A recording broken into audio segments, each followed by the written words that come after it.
Assalamualaikum warahmatullahi wabarakatuh. Berjumpa lagi dengan saya Syifa Syihab dalam pertemuan mata kuliah Biokimia Olahraga. Pada pertemuan hari ini, kita akan membahas tentang genetika. Apa itu genetika? Di antara Anda pasti banyak yang sudah familiar dengan istilah gen.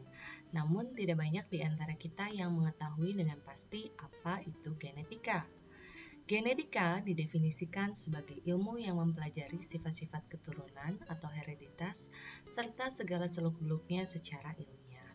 Jadi bagaimana sifat-sifat orang tua itu dapat diturunkan kepada kita atau bagaimana keturunan kita itu dapat mewarisi sifat-sifat kita. Misalkan di antara Anda ada yang orang tuanya memiliki rambut ikal atau keriting, maka satu atau dua di antara anaknya kemungkinan besar memiliki rambut keriting tersebut. Contoh lain, sifat yang diturunkan dari orang tua ke anak itu misalkan dalam riwayat penyakit. Jika orang tuanya memiliki riwayat penyakit diabetes mellitus, maka keturunannya memiliki resiko yang lebih besar untuk mengidap diabetes mellitus juga. Secara etimologis, genetika berasal dari kata genos dari bahasa Latin yang berarti suku bangsa atau asal-usul. Dalam genetika juga dipelajari bagaimana sifat keturunan atau hereditas diwariskan kepada anak. Kalau Anda lihat di bagian kanan, ini ada gambar keluarga tikus. Masing-masing anak tikus itu mewarisi sifat dari kedua orang tuanya. Anak tikus yang betina ini mewarisi warna mata dari ibunya, sedangkan anak laki-laki ini mewarisi warna mata dari ayahnya. Cucu-cucu bapak dan ibu tikus ini ternyata mewarisi gen atau mewarisi sifat mata merah dari kakeknya begitu. Jadi ada sifat yang diturunkan, ada sifat yang tidak diturunkan. Nah, dalam genetika kita akan mempelajari hal-hal tersebut. Genetika banyak digunakan dalam berbagai bidang. Di bidang kedokteran, diantaranya untuk mengetahui kelainan penyakit atau kelainan penyakit keturunan, begitu ya. Kemudian ada juga tentang golongan darah. Di peternakan dan pertanian, genetika digunakan untuk menciptakan bibit-bibit unggul yang mampu bertahan pada kondisi yang ekstrim. Di bidang psikologi dan antropologi, sifat yang berkenaan dengan kejiwaan atau asal-usul suatu suku bangsa itu dapat dipelajari dengan bantuan ilmu genetika. Sedangkan di bidang olahraga, genetika digunakan untuk proses penilaian resiko cedera pada atlet maupun bakat olahraga yang dimiliki oleh seorang atlet tertentu. Dulu tentunya Anda pernah mendengar nama Bapak Mendel ini. Jadi Mendel atau Gregor Mendel dikenal sebagai Bapak Genetika. Bapak Genetika ini atau Gregor Mendel ini merupakan salah satu penemu prinsip-prinsip dasar dari genetika. Dalam percobaannya, dia mengawinkan dua jenis kacang ercis atau kacang kapri, dan hasil dari percobaan dia itu menunjukkan adanya variasi dalam jenis kacang ercis yang dihasilkan. Sehingga dalam percobaannya Mendel mengungkapkan bahwa ada 3 hukum yang berlaku dalam genetika. Yang pertama adalah hukum segregasi. Pada hukum segregasi dinyatakan bahwa pada pembelahan sel kelamin, kedua faktor gen, yaitu dari ayah dan ibunya, ini akan berpisah, sehingga setiap gamet atau sel kelamin hanya memiliki salah satu dari pasangan gen tersebut. Jadi kita hanya akan mewarisi salah satu dari sifat kedua orang tua kita. Hukum yang kedua adalah hukum independent assortment yang menyatakan bahwa jika ada dua atau lebih faktor keturunan, maka pada gametogenesis atau pembelahan sel kelamin dapat terjadi pilihan bebas atau independent assortment, sehingga bermacam-macam kombinasi mungkin terjadi dalam jumlah yang sama. Jadi jika ada dua sifat, bisa jadi nanti keturunannya itu bisa memiliki kombinasi dari kedua sifat tersebut. Hukum yang ketiga adalah law of dominance atau hukum dominasi. Jadi bahwa dalam genetika itu ada sifat-sifat yang bersifat dominan begitu, atau jenis-jenis sifat yang sifatnya dominan, dan ada juga sifat yang bersifat resesif begitu, gen yang bersifat resesif. Nah, hukum Mendel sendiri ini merupakan salah satu pelopor dalam dunia genetika. Dalam perjalanannya, perkembangan genetika mengalami kemajuan yang sangat cepat.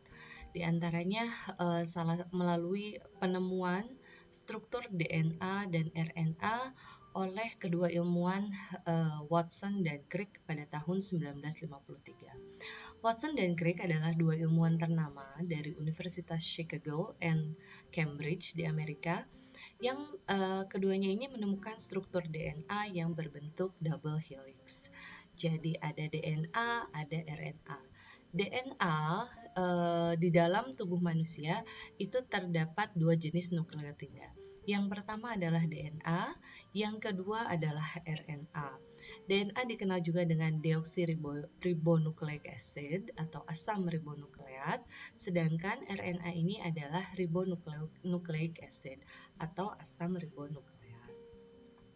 Nah, kedua jenis nukleotida ini dia memiliki susunan basa. Dulu Anda pernah pasti mendengar yang namanya adenin, sitosin, guanin, begitu ya. Nah, ada beberapa jenis basa di dalam DNA dan RNA.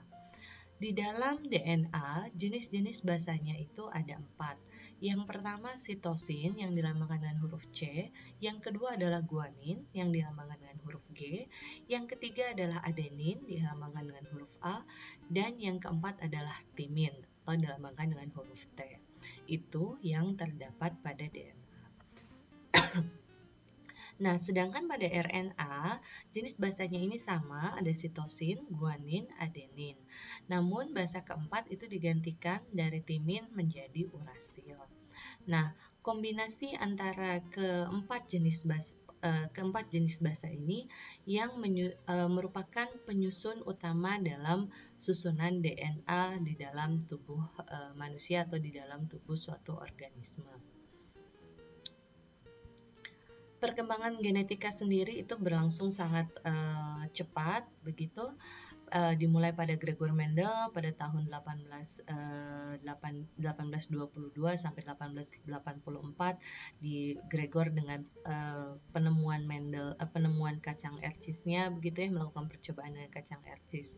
Kemudian pada tahun 1861 sampai 1926 W. Bateson dia membuat percobaan, tapi ini pada binatang gitu ya, untuk membuktikan bahwa yang dilakukan Mendel pada tanaman itu juga berlaku prinsip-prinsipnya pada hewan. Nah, pada tahun 1953 model DNA atau struktur DNA itu diperkenalkan oleh Watson dan Crick dan disempurnakan oleh MHF Wilkins pada tahun 1961. Perkembangan yang paling besar dalam bidang genetika itu ditempuh dalam waktu 23 tahun pada tahun 1990 sampai 2013, yaitu dengan terpetakannya seluruh urutan gen dalam tubuh manusia melalui Human Genome Project. Nah, Human Genome Project ini dia merupakan program kolaborasi internasional yang memetakan seluruh genom manusia. Jadi di dalam tubuh manusia ini terdapat banyak gen, dan keseluruhan gen yang terdapat dalam manusia itu disebut dengan genom. Dalam manusia sendiri itu diperkirakan terdapat 20 sampai 25 ribu gen. Dan gen itu sendiri terdiri atas 50 sampai 250 juta pasang basa. Nah, bagaimana sih gen ini bisa menentukan sifat, menentukan penampilan, menentukan penampilan fisik seseorang atau sifat seseorang gitu ya. Kita akan lihat contoh yang paling sederhana. Di sini ada gambar antara Barack Obama dengan seorang wanita. Begitu, jika kita lihat gambar tersebut, keduanya memiliki penampilan yang sangat berbeda. Namun dalam pernyataannya, my DNA is 99.9% the same of Barack Obama. Jadi DNA wanita ini 99,9% sama dengan Barack Obama. Katanya sama, tapi kok bisa beda banget gitu ya. Kita lihat perbedaan-perbedaan yang mendasar dari kedua individu ini. Yang pertama adalah jenis kelamin tentunya. Jadi yang satu jenis kelaminnya laki-laki dan yang satu lagi perempuan. Yang perbedaan kedua adalah perbedaan etnis. Barack Obama memiliki etnis Afro-Amerika, sedangkan wanita ini memiliki ras Kaukasia. Perbedaan lain yang bisa kita lihat antara lain adalah warna kulit, jenis rambut, dan warna mata. Jika disebutkan dalam gambar bahwa keduanya memiliki kemiripan gen hingga 99,9%, lalu apa sih yang menjadikan keduanya menjadi begitu berbeda? Katanya gen itu menentukan sifat, begitu ya. Nah, ternyata perbedaan tersebut ditentukan oleh genotip atau susunan gen. Perbedaan genotip menghasilkan perbedaan sifat yang tampak secara kasat mata. Saya ulangi, perbedaan genotip menghasilkan perbedaan sifat yang tampak secara kasat mata, seperti perbedaan jenis kelamin, jenis rambut, warna kulit, warna mata, dan lain-lain. Jadi yang tampak sama kita itu adalah fenotipnya. Kita lihat lebih dalam. Genotip tadi adalah susunan gen yang menentukan sifat dasar suatu makhluk hidup dan bersifat tetap. Genotip ditulis dalam simbol huruf. Jadi gen atau genotip itu ditulis dalam simbol huruf. Genotip ditulis dengan 2 huruf karena dikendalikan oleh alel atau sepasang gen. Untuk sifat-sifat yang dominan itu dilambangkan dengan huruf kapital. Sedangkan untuk sifat-sifat yang resesif itu dilambangkan dengan huruf kecil.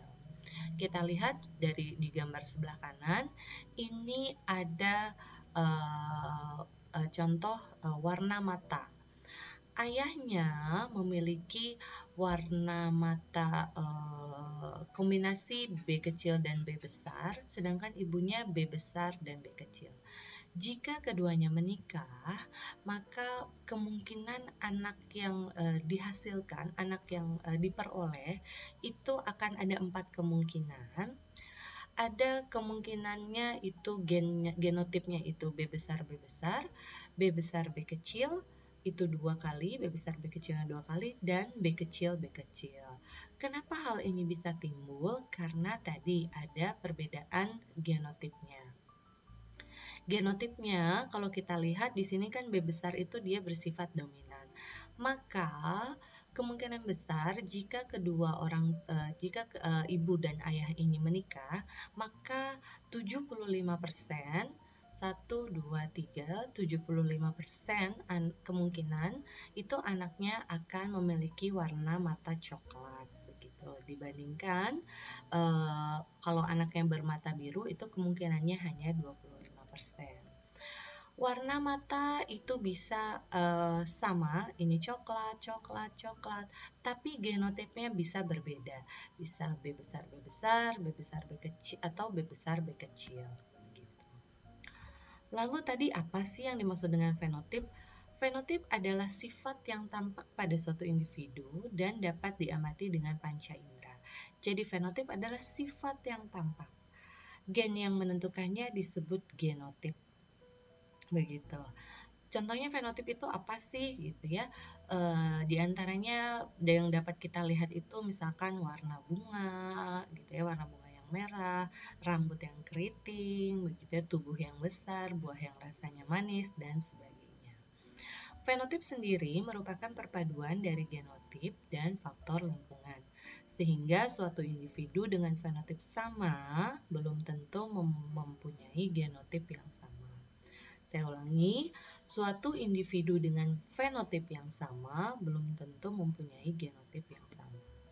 Kita lihat gambar di sebelah kanan. Fenotipnya ada 3 buah kacang. Fenotip yang pertama dan kedua itu sama.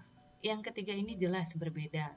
Yang dua ini dia hijau, bulat mulus gitu ya. Sedangkan yang ketiga ini yang paling kanan dia fenotipnya adalah kisut gitu ya, kisut atau mengkerut. Nah, jika kita lihat genotipnya, maka yang bulat hijau mulus ini, dia yang satu memiliki genotip S besar, dan yang satu lagi S besar, S kecil. Jadi, ketika penampakan luarnya itu sama, belum tentu genotipnya itu sama. Sedangkan kalau yang ini itu pasti berbeda karena sifatnya, karena genotipnya itu S kecil, S kecil. Oke. Tadi kita bicara bahwa DNA itu menentukan sifat yang tampak pada manusia, menentukan gen, menentukan sifat yang tampak manusia.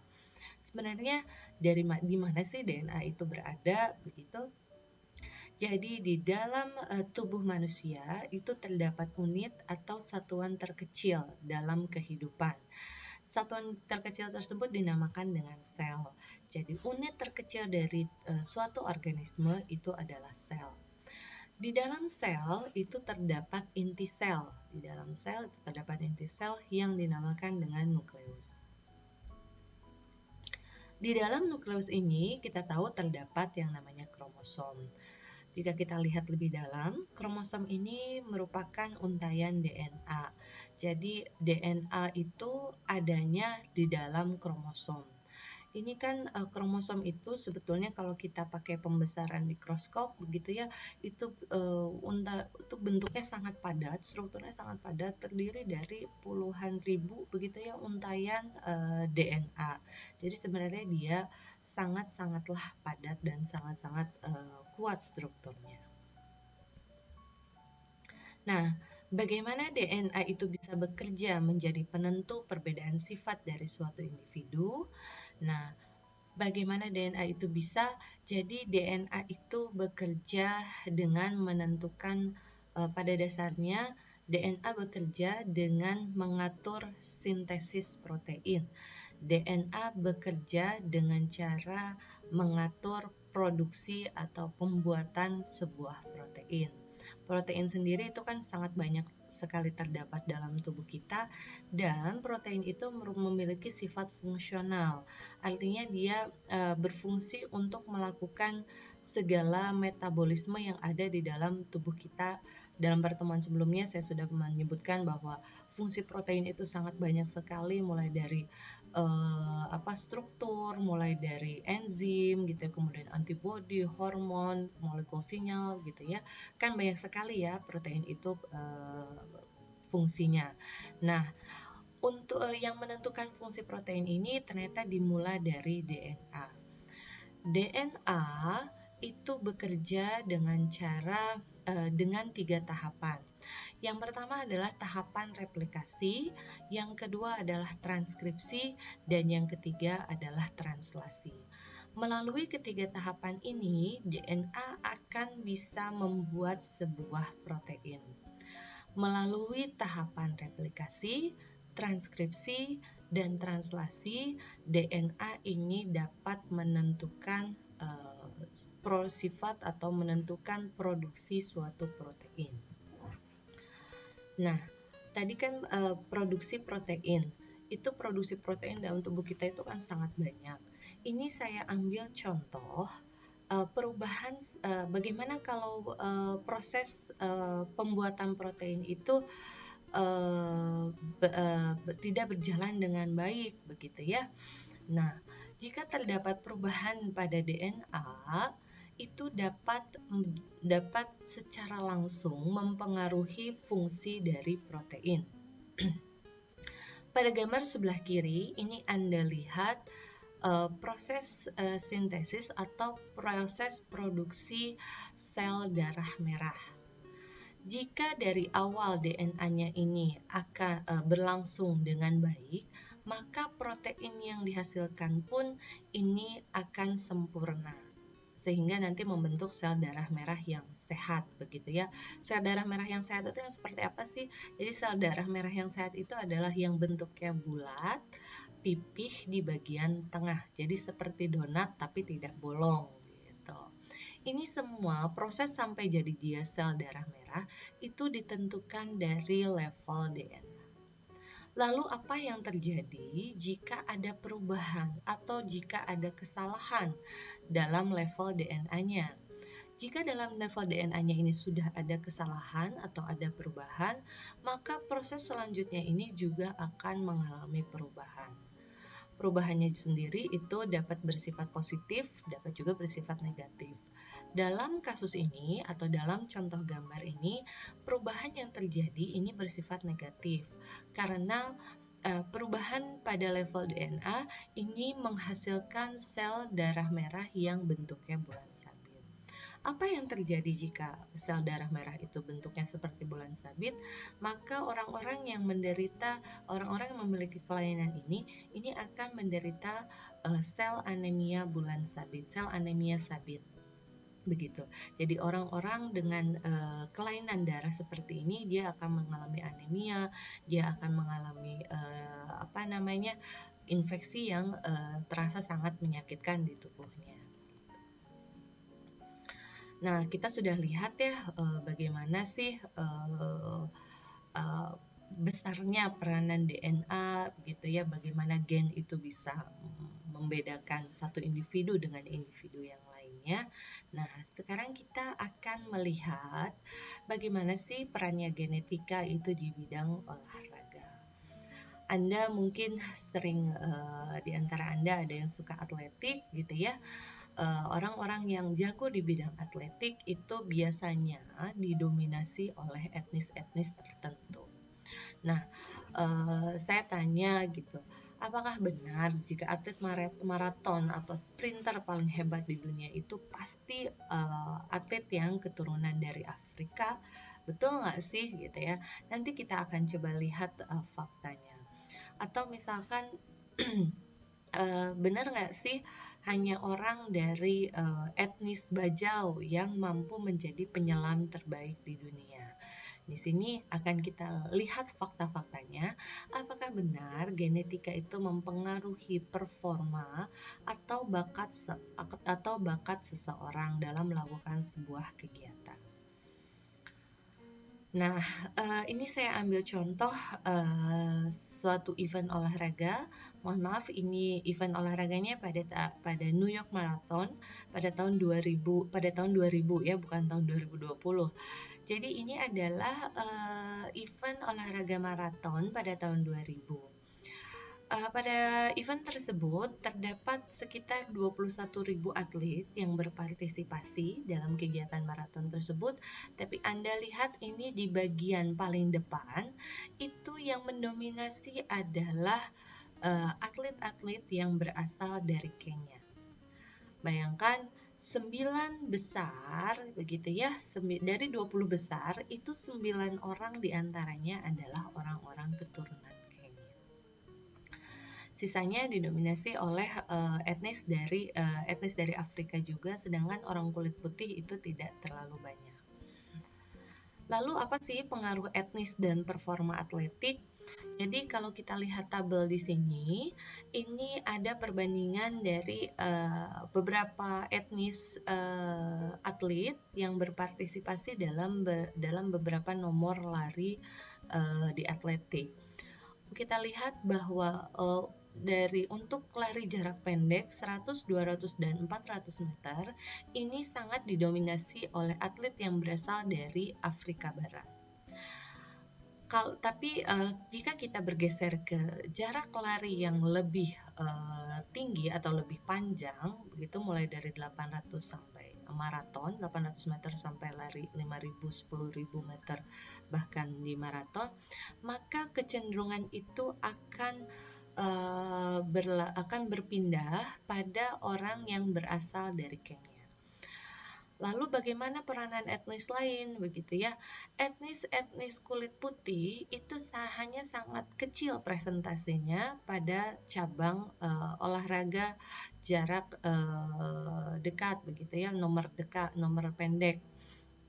dia baru akan mendominasi orang-orang kulit putih, itu baru akan mendominasi pada nomor-nomor jarak panjang seperti pada nomor 10.000 meter dan nomor maraton.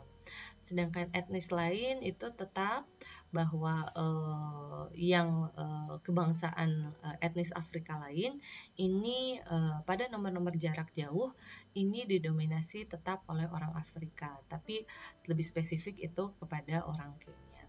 Jadi memang ada dominasi-dominasi tertentu untuk setiap nomor gitu ya. Uh, untuk setiap nomor itu pasti akan dimenangkan atau pasti akan didominasi oleh atlet dari negara tertentu.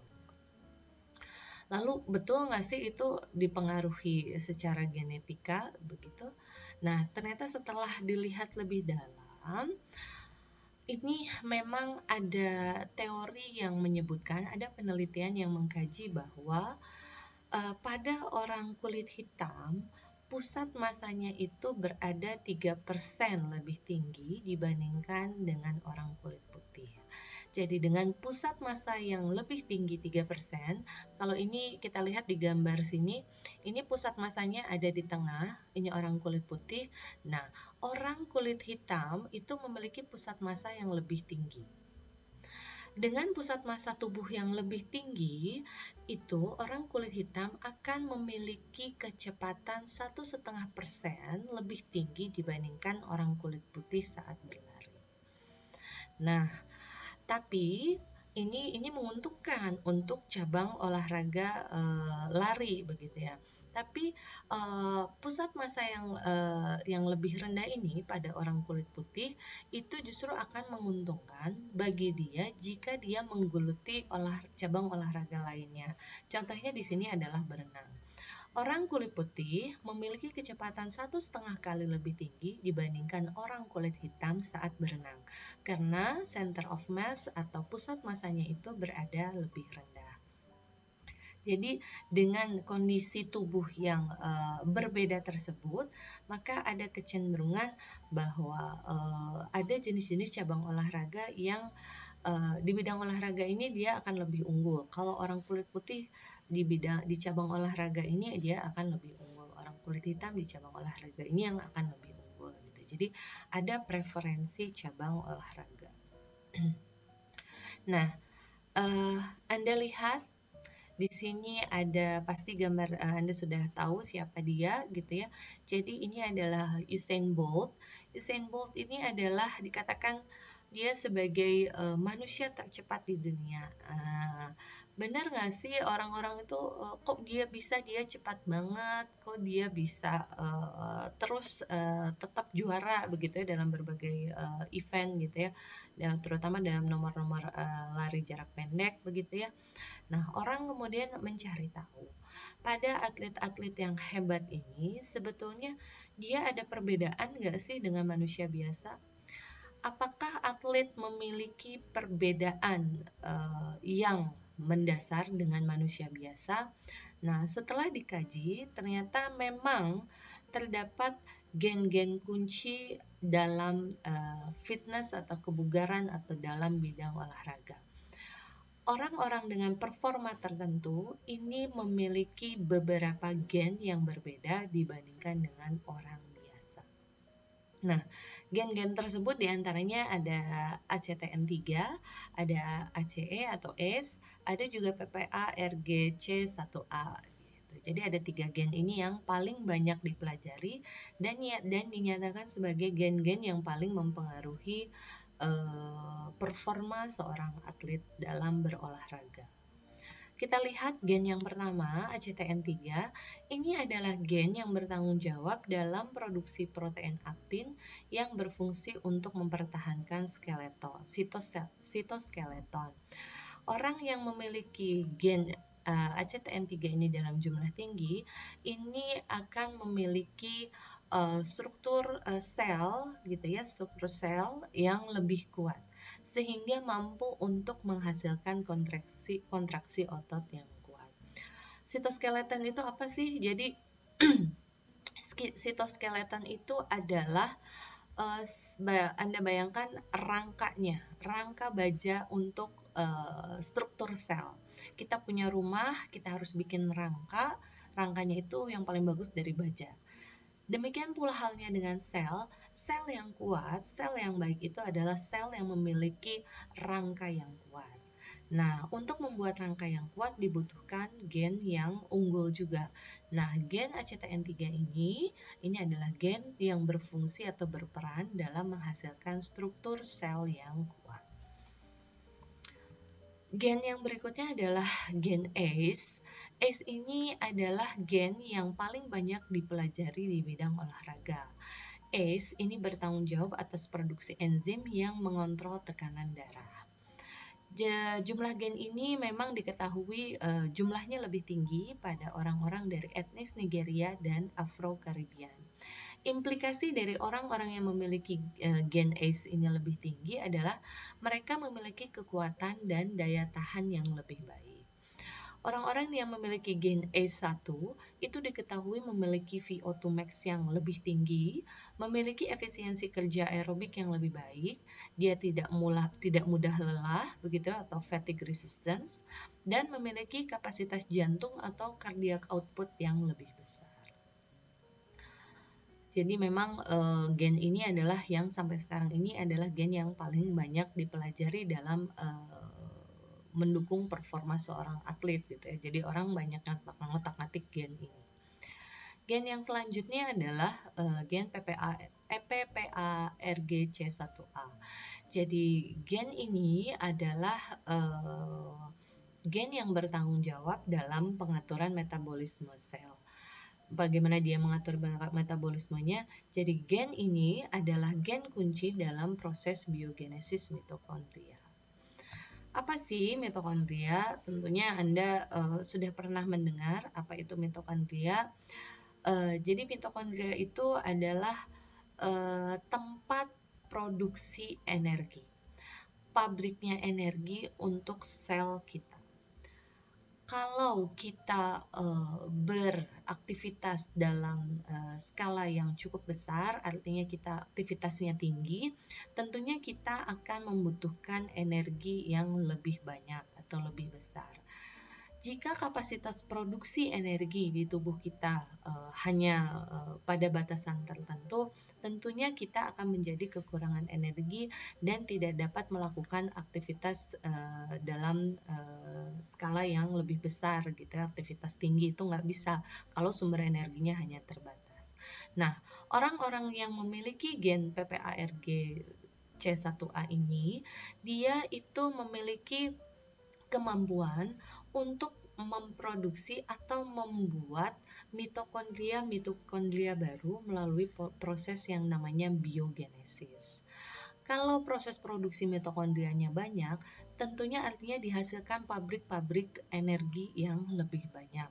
Sehingga jika kita beraktivitas tinggi, itu cadangan energinya selalu ada. Jadi makanya dia nanti orang yang punya mitokondria banyak, itu dia tidak akan mudah lelah dan sumber energinya juga akan lebih banyak dibandingkan orang biasa.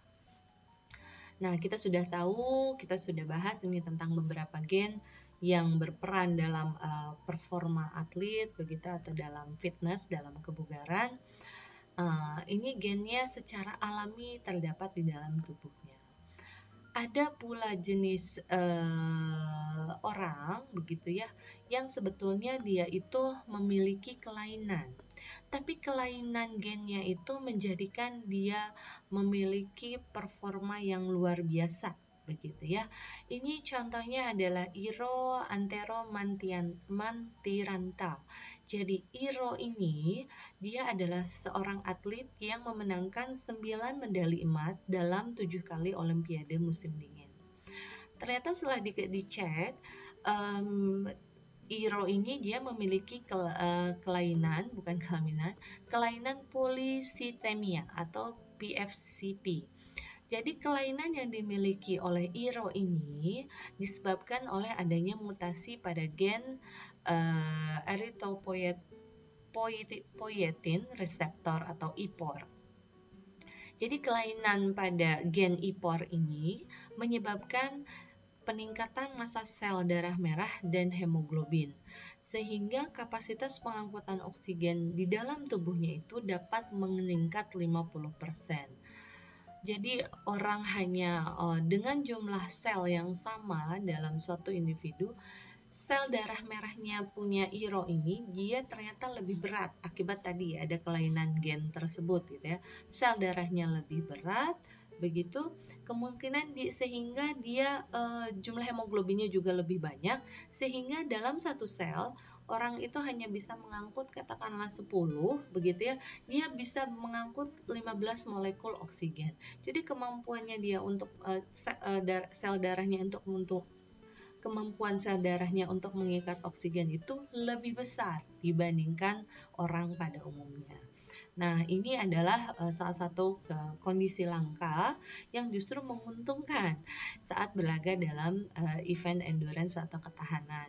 Jadi dia ini karena kelainannya kok dia menang terus begitu ya, IRO ini. Ternyata setelah diteliti lebih lanjut, ternyata dia memang memiliki kelainan dalam sel darah. Nah, ada orang yang dari awalnya begitu ya memang secara genetik dia memiliki keunggulan, ada orang yang dengan mutasinya justru malah menguntungkan untuk dia begitu. Nah, sekarang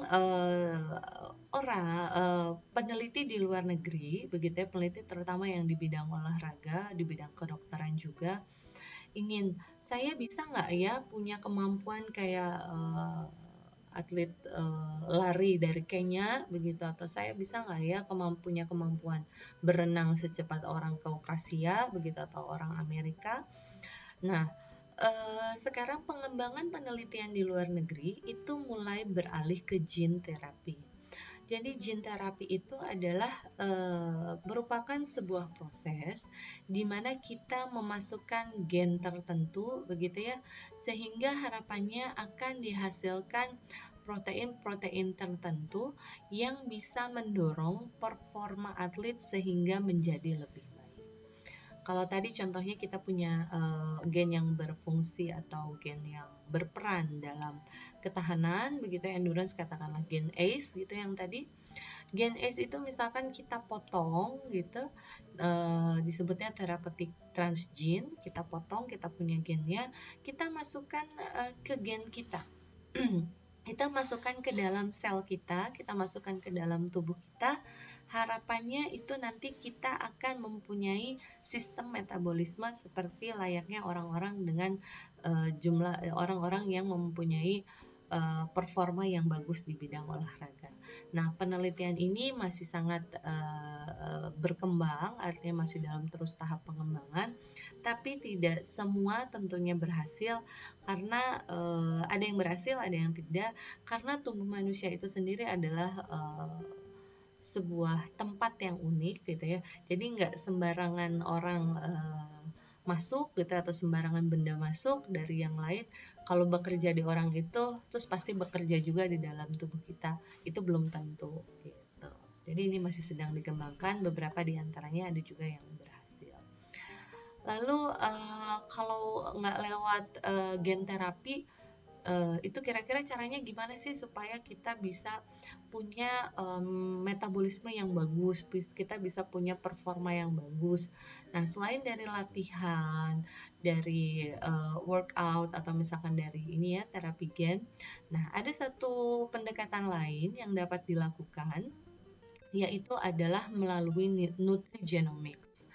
Jadi melalui nutrigenomics ini orang mempelajari bagaimana gen kita itu ternyata sangat dipengaruhi oleh jenis makanan yang kita konsumsi. Jadi dalam nutrigenomics, what you eat affects how your genes behave.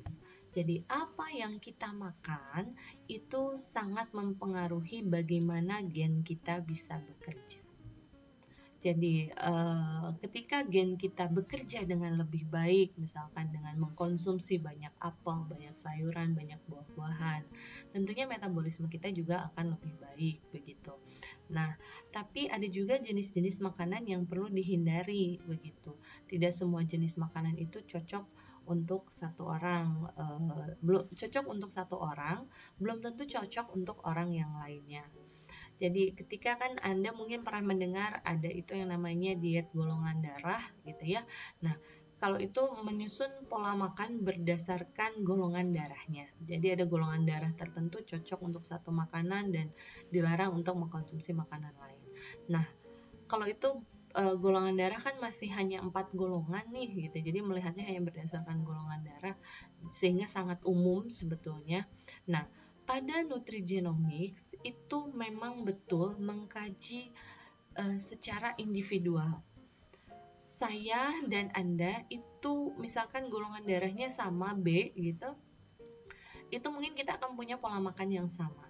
Tapi kalau pendekatannya melalui nutrigenomics, ini kita akan mempunyai bisa jadi mempunyai pola makanan yang sangat berbeda walaupun golongan darahnya sama begitu. Orang yang gen-gennya itu sangat berbeda gitu ya, tentu pola makan yang dibutuhkannya juga itu akan berbeda. Nah, Anda sudah mendengar jadi dari uraian tersebut bagaimana peranan gen itu menentukan sifat, menentukan sifat yang ada dalam tubuh, menentukan penampilan kita, menentukan performa kita dalam berolahraga atau beraktivitas begitu. Ada juga gen-gen yang dikatakan bertanggung jawab terhadap performa-performa tertentu dalam suatu cabang olahraga begitu ya. Nah, intinya gen memiliki andil. Gen memiliki andil dalam mendukung performa olahraga atau mendukung performa tubuh kita karena memang hubungannya langsung dengan metabolisme. Seperti tadi ada gen-gen yang ada gen ACE gitu ya, gen actin gitu. Itu memang secara genetik itu bisa menentukan performa kita dalam beraktivitas atau berolahraga.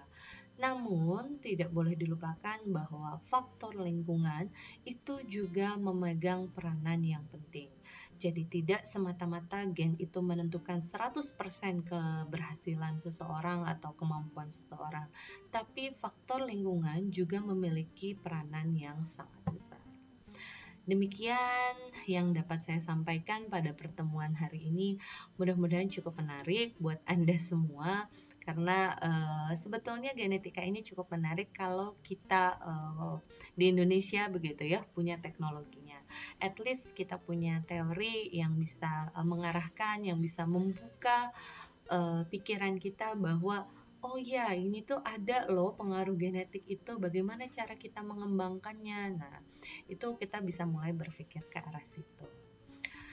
Terima kasih atas pertemuannya, atas perhatiannya. Saya ucapkan terima kasih. Semoga apa yang saya share hari ini bisa bermanfaat bagi Anda semua. Demikian yang bisa saya sampaikan. Terima kasih. Wassalamualaikum warahmatullahi wabarakatuh. Bye.